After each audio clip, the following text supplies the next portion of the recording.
Screen seen to you? Are you able to see the screen?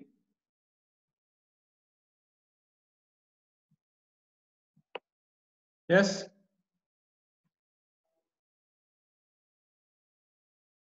Yes, sir. Okay. Today we'll discuss privacy and security policy enforcement. Okay. How a particular policy of security and privacy is enforced in any organization. That we'll discuss today. So, first of all, we should understand privacy and security. That already we have discussed. What is privacy and security? So then we'll talk about the policy. Okay. So policy is different than the rules. Okay. Rules means strictly followed. Rules means it must be strictly followed. Okay. But policy sometimes, if you are unable to follow that policy, is there that it should happen like this. Okay. It should be done like this. That is the policy. But rule means a particular work is done in this way. That must be done in this way. Okay. You must follow the rules. Okay. But that is the difference, policy and rules. So policy, that this can be considered as a policy only, because rules means very in a strict manner you have to follow. So for privacy and security, it is difficult to say that the rule must be followed and it is maintained. Okay, because there is an involvement of the technology, right? And it varies from person to person and organization to organization, the mindset, the concept, the thinking. Okay. So it is saying that policy. We don't say rules. Okay. So what is that? One of the key capabilities of enterprises security system is their ability to support safety, business ethics, and security policy enforcement. That is the key capabilities of any enterprise. कोई enterprise की अगर हम बात करें, कोई भी company की बात करते हैं, तो उसके पास एबिलिटी होनी चाहिए कि सेफ्टी प्रोवाइड करे, बिजनेस एथिक्स जो होता है वो मेंटेन हो, क्योंकि बिजनेस में या कोई भी वर्क है उसमें अगर एथिक्स नहीं है तो क्या हो जाएगा, वो अनएथिकल एक्टिविटी हो जाएगा, अनएथिकल वर्क हो जाएगा, अगेंस्ट द लॉ हो सकता है, अगेंस्ट रूल्स हो सकता है, अगेंस्ट पॉलिसी हो सकता है. That's what, if we follow the policy or the guideline or the rules or the law, so all these are coming under the ethical activity. That is nothing but ethical activity. If you are unable to maintain that, if you are unable to follow that, then it is nothing but unethical. So business, whatever the business you are running, that must be ethical. Okay. अब देखिए, मैं एक छोटा सा example day to day अपन life में जो face करते हैं, जैसे कि हम दूध खरीद के खाते हैं. ठीक है, दूध वाला आता है, गांव से आता है या डेयरी से आता है, दूध सप्लाई करता है घर में, डोर टू डोर दूध सप्लाई. तो आज के डेट में आप क्या देखते हैं कि प्योर दूध मिलना बहुत ही कठिन है. 5% to 10% ही चांस होता है कि हमें प्योर दूध, कोई विश्वस्त आदमी है तभी हमें प्योर दूध दे सकता है, प्योर मिल्क मिल सकता है. अदरवाइज 90% केस में या तो कहीं पाउडर मिलाता है, या कोई केमिकल मिलाता है, या पानी मिलाता है, या कुछ मिलाता है. ठीक है ना, उसका क्वांटिटी बढ़ाने के लिए.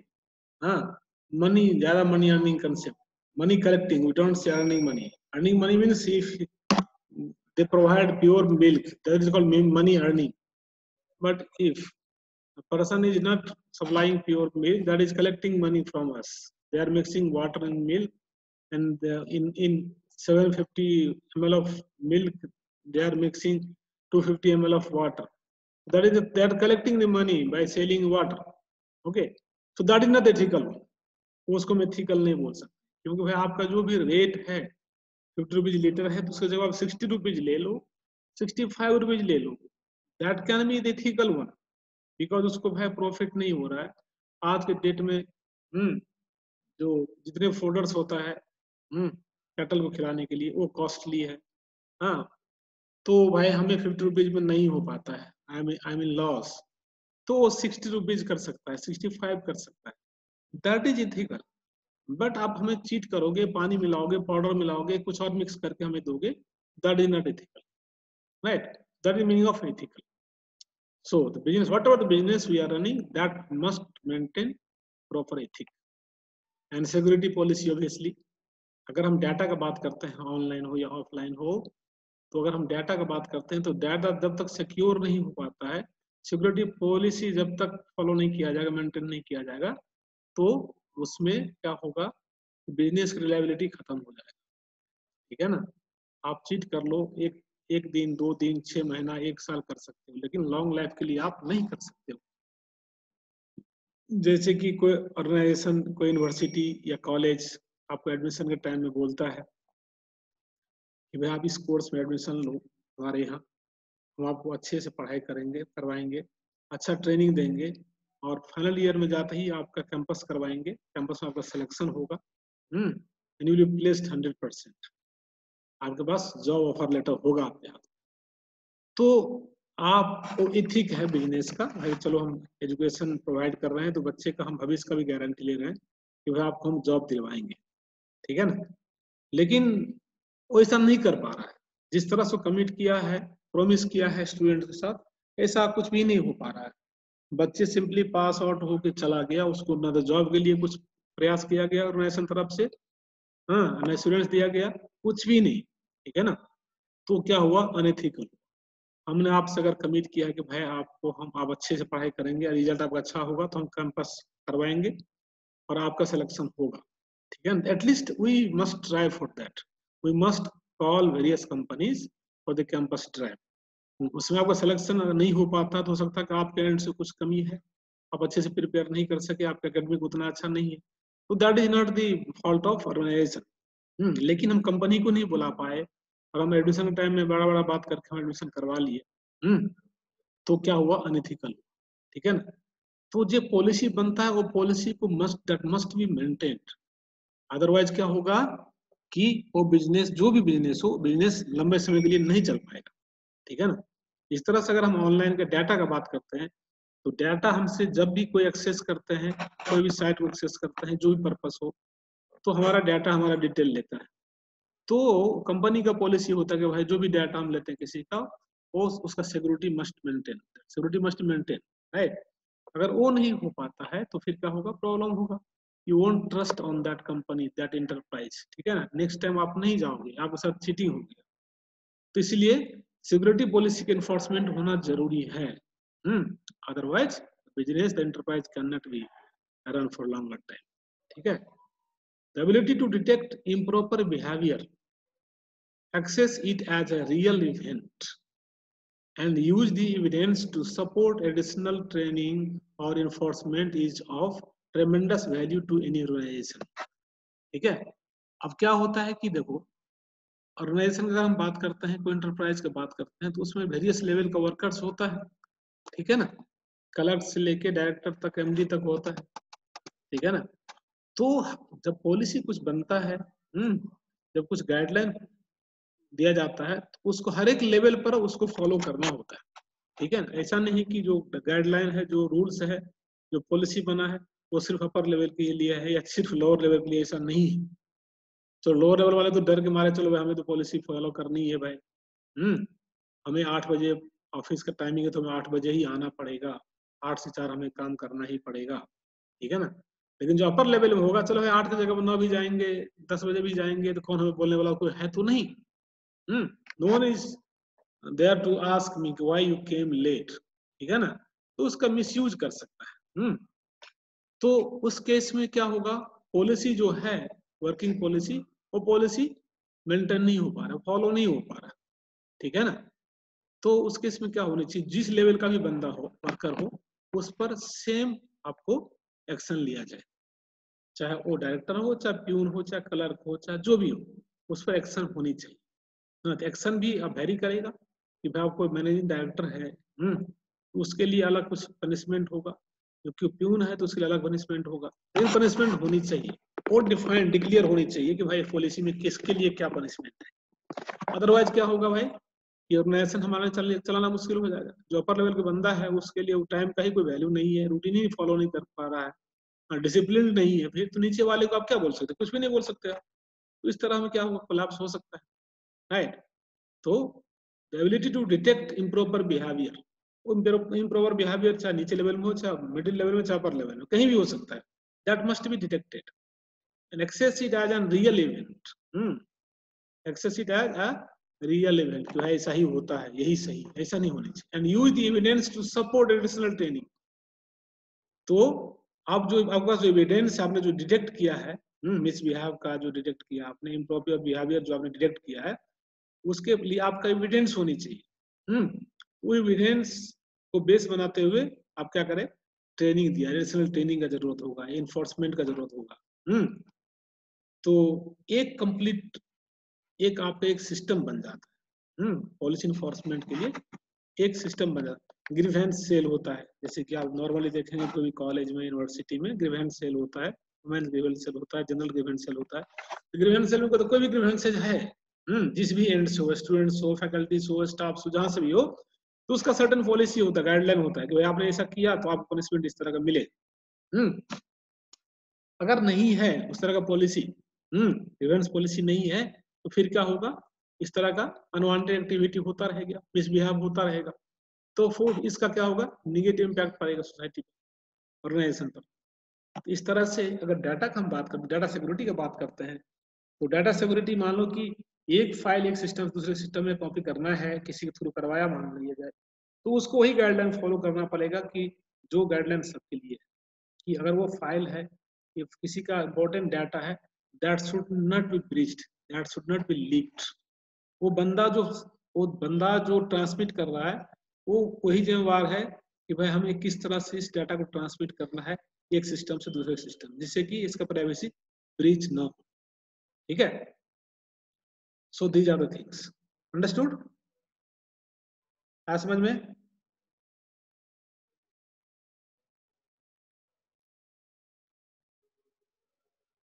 एक्नॉलेजमेंट प्लीज, आया समझ में? जब मैं बोलता हूँ तुरंत बोला करो, समझ आ रहा है? Yes, sir. अच्छा, आउट आज एब्सेंट कौन है, एक बंदा कौन एब्सेंट है?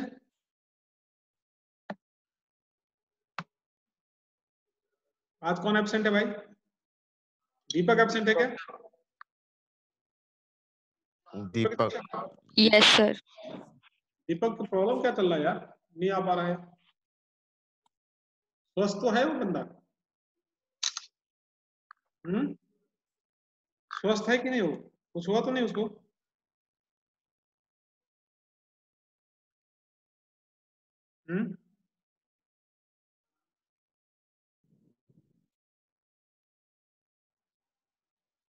Okay. The system can also help identify chronic or determined policy abusers and provide the evidence necessary to weed out employees or contractor who are working against the best interest of the organization।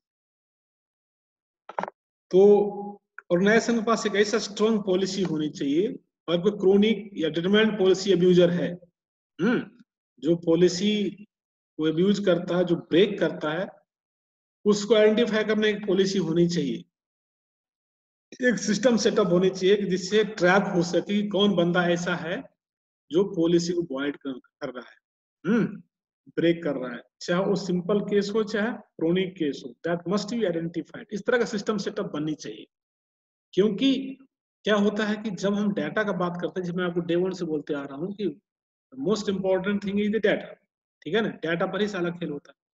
वो data के साथ कोई छेड़छाड़ करता है, चाहे minor हो चाहे मेजर हो, ठीक है ना, तो चाहे माइनर हो या मेजर हो, इट मीन्स कि डाटा के साथ कुछ ना कुछ मिसयूज हुआ है, तो जिसका डाटा है उसके लिए तो लॉस तो हो गया ना, भले आपके एंड से, आपके एंटरप्राइज में, आपकी कंपनी में छोटा कोई कोई इवेंट ऐसा हो गया कि जैसा डाटा लीक आउट हुआ है, लेकिन जिसका डाटा है उसके लिए तो मेजर लॉस हो गया, ठीक है ना। इसलिए क्रोनिक, अच्छा जो भी किस्म का आपका पॉलिसी अब्यूजर है, जो पॉलिसी को ब्रेक करता है, फॉलो नहीं करता है, उस पर उसको डिटेक्ट करना, उस पर एक्शन लेना, एक सिस्टम सेटअप बननी चाहिए, okay, best interest of the organisation, ठीक है ना। ऑर्गेनाइजेशन के बेटरमेंट के लिए, उसके ग्रोथ के लिए, उसका डेवलपमेंट के लिए जो भी पॉलिसी ब्रेकर है, उसको आइडेंटिफाई करना जरूरी होता है। इसलिए there must be a committee, there must be certain protocol, there must be certain setup who is responsible to detect those kind of activity who are playing some negative role on the data. ठीक है? On the most basic level, access control systems do a wonderful job of controlling who goes where. है ना? The most basic level, access control system do a wonderful job of controlling who goes where. कौन कहाँ जा रहा है, कौन किससे मिल रहा है। अगर कोई प्यून है, तो प्यून का रोल तो डिफाइंड होता है, कोई क्लर्क है उसका रोल डिफाइंड होता है, कोई मैनेजर है उसका रोल डिफाइंड होता है, कोई कैशियर है उसका रोल डिफाइंड होता है, कोई मार्केट मैनेजर है उसका रोल, हर एक का रोल डिफाइंड होता है, उसका अपना जोन होता है, उसका अपना एरिया होता है, उसका अपना फील्ड होता है। आउट ऑफ उस बाउंड्री से अगर जा रहा है, तो सस्पिशियस होगा भाई, ये बंदा का जब ये रोल है तो फिर इस तरह की क्यों एक्टिविटी कर रहा है, बाउंड्री क्यों क्रॉस कर रहा है, लाइन क्यों क्रॉस कर रहा है, सस्पिशियस हो जाएगा। तो that must be identified, helping to ensure that sensitive areas are limited to those who with clearance and that visitors do not walk the halls unescorted. ठीक है ना? तो हर एक का रोल, हर एक का एरिया, हर एक का जोन डिफाइंड होनी चाहिए। ठीक है ना? आप मान लीजिए कि एक छोटा सा एग्जांपल और बताता हूं आपको। अगर हम सर्वर रूम का बात करते हैं, कोई ऑर्गेनाइजेशन में जाएंगे आप तो सर्वर रूम अलग से होता है, आप अपने कॉलेज में जाते हैं यूनिवर्सिटी में तो सर्वर रूम ही अलग होता है। तो सर्वर रूम में जनरल पर्सन को जाने का जरूरत ही नहीं है। Without the permission you are not allowed to enter to the server room. जो एडमिन होगा, जिसके हाथ में अथॉरिटी होगा, वही एंटर हो सकता है, वही एक्सेस कर सकता है। जनरल पीपल एक्सेस नहीं कर सकता है।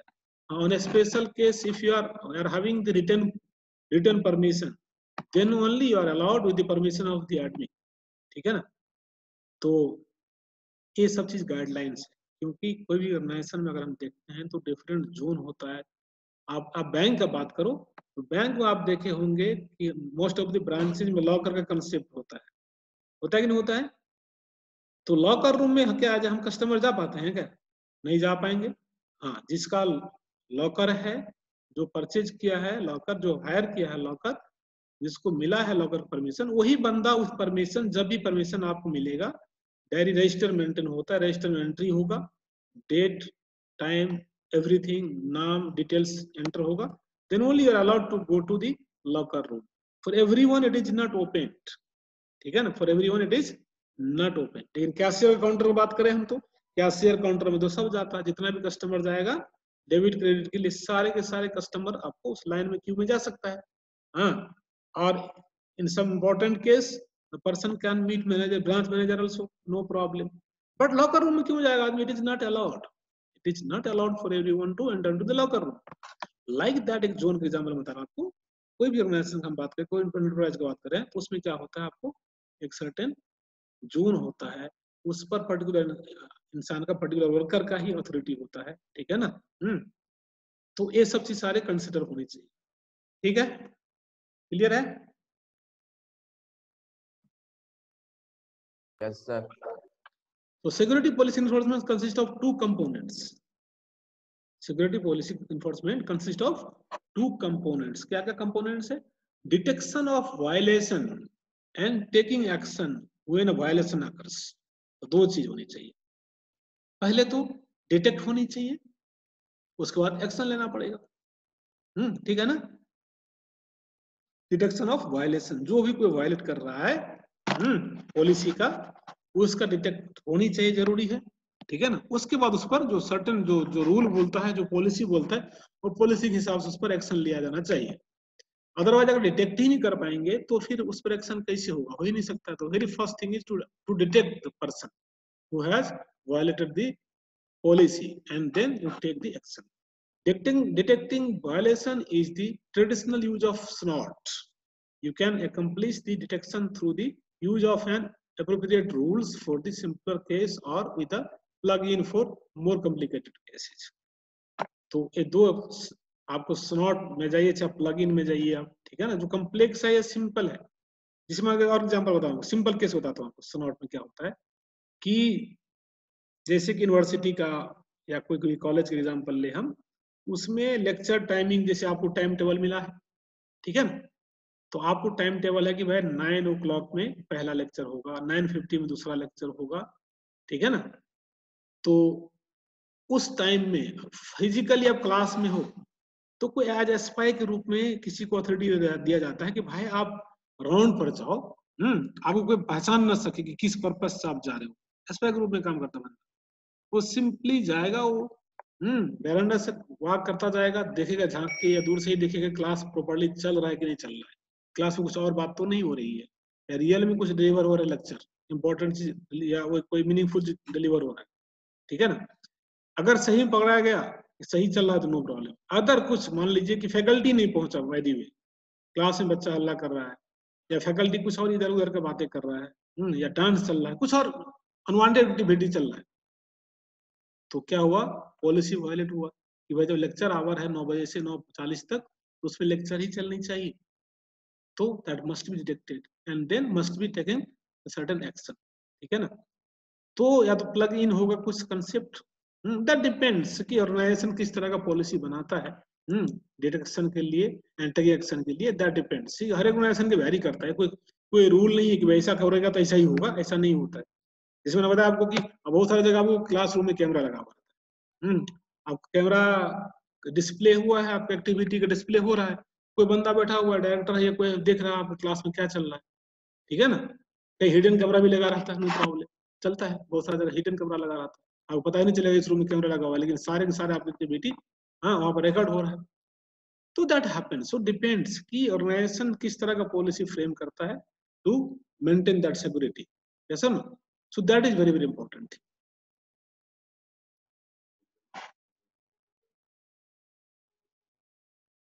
Just a minute.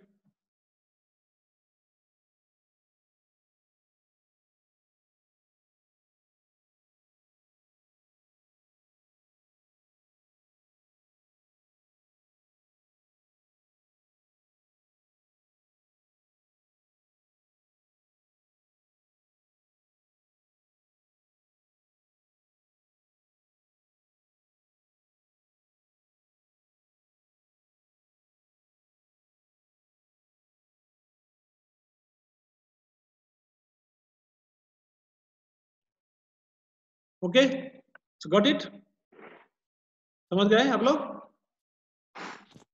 Any query please? Yes, sir. Any query? तो ये होता है क्या कि हम ये पॉलिसी वैरी करता है, ठीक है ना, ऑर्गेनाइजेशन कैसा है, किस लेवल पर ऑर्गेनाइजेशन है, ये सब क्या आपको कि ये हम तो हाइपोथेटिकल चीज तो नहीं बोलेंगे, इट मस्ट बी मेंटेन्ड। जब हम पॉलिसी फ्रेम नहीं करते कोई भी चीज के लिए तो हम ऑर्गेनाइजेशन को नहीं चला सकते, और खास करके जब हम सिक्योरिटी और प्राइवेसी की बात करेंगे, ये तो बहुत ही सेंसिटिव चीज है, it is so sensitive, right. So that must be considered and a strong policy must be frame and must be maintained, ठीक है ना। उसमें डिटेक्शन आएगा और टेकिंग एक्शन होगा, ठीक है, क्लियर है? Okay, taking action when a violation occurs depend on the local security policy and on how threatening the violation is. अब बताया ना आपको, उसका लोकल सिक्योरिटी पॉलिसी क्या होता है, दैट डिपेंड करता है आपको कि ऑर्गेनाइजेशन का पॉलिसी क्या है, उस हिसाब से उसको उस पर एक्शन लिया जाएगा।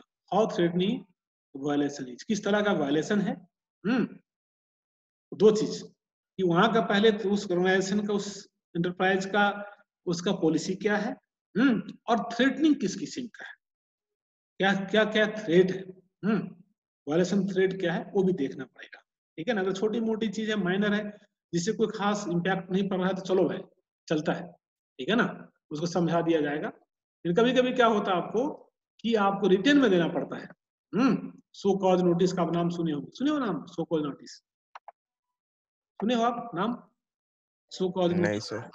हाँ, मैं बता रहा हूँ आपको, सो कॉज नोटिस क्या होता है कि अगर आप कहीं पर वर्क कर रहे हो, ठीक है, और जैसे कि यही फेस एग्जाम्पल मैं लेता हूँ कि ऑफिस आने का टाइमिंग है 9 बजे, ठीक है, तो 9 बजे आप महीना में एक आध दिन लेट हो गए तो you are permitted, you inform, okay, that I will be late today for half an hour 1 hour, वो चलता है।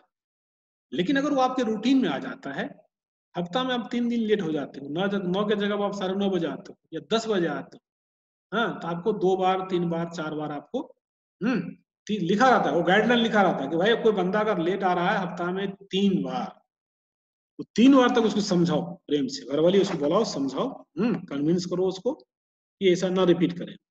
फिर भी अगर नहीं मानता है तो आप उसको राइटिंग में दो, उससे जवाब मांगो, सो कॉज नोटिस, कारण दिखाओ, तुम क्यों लेट हो रहे हो भाई, हमें राइटिंग में चाहिए। उससे हम राइटिंग में पहले देंगे भाई तुम बताओ हमें why you are late every alternate day.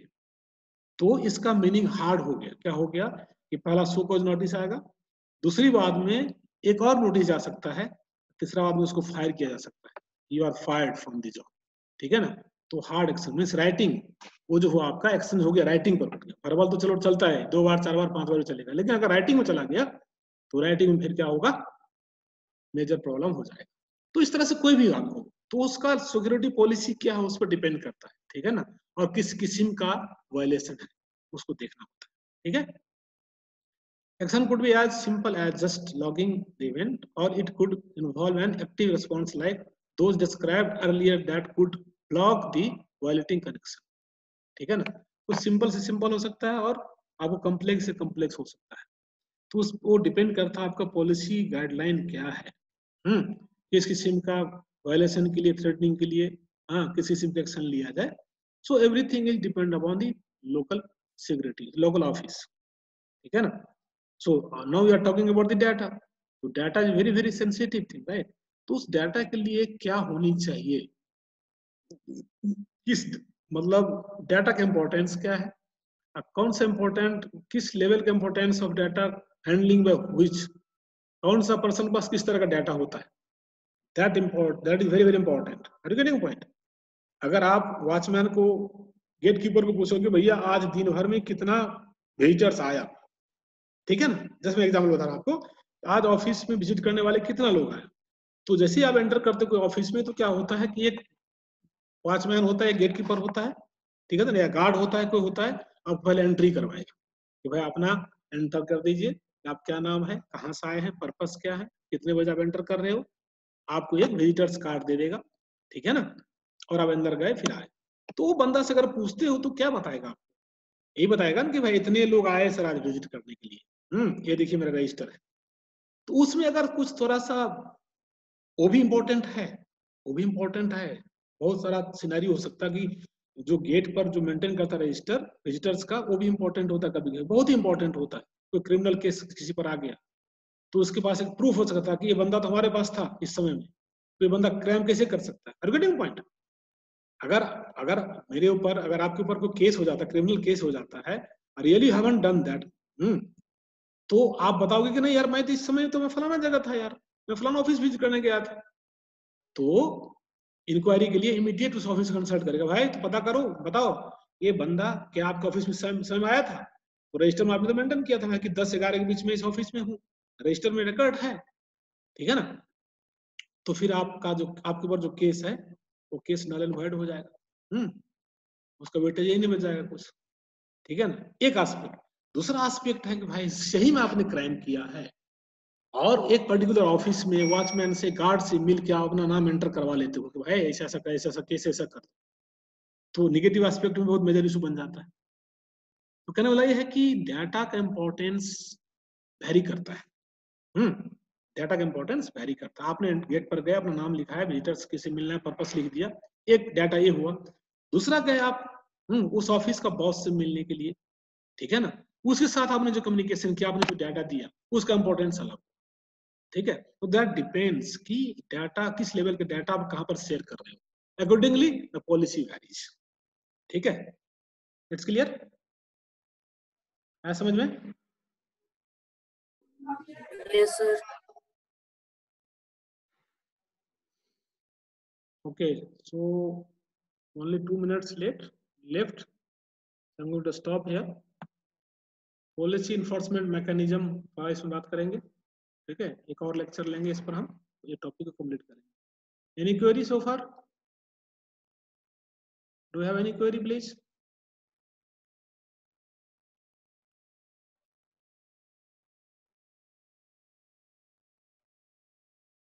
Do you have any query? No. Okay, so maybe next week आप लोग का ट्रेनिंग होने वाला है क्या?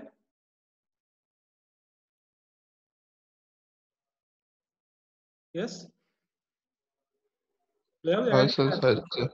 क्या क्या?